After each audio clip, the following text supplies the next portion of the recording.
السلام عليكم، اللهم صل وسلم وبارك على سيدنا محمد وعلى اله وصحبه وسلم. عايزه اقولك على حاجه، عشان انا شفت شيفات كتيره بيتكلموا عن الفول. يا جماعه الفول بيتنقع نقعيل يوم كامل.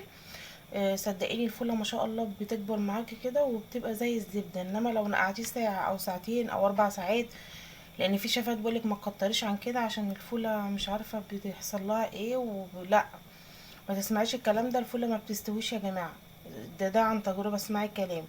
يبقى لما تيجي الفول هتنقعيه من بالليل، وهتفضلي يعني تغسليه كويس وتغيري ميته عليه.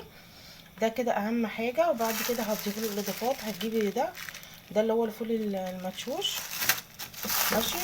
ودوت عدس يا بنات. هتاخدي ربع كوبايه عدس وربع كوبايه فول مدشوش على نص كيلو فول، وهتحطي عليه معلقه كركم، وهتحطي عليه اللهم صل على النبي، هتحطي عليه جزرايه مبشوره لو عندك. وهتسيبيه على النار كده، بعد ما هيغلي هتسيبيه على نار هاديه.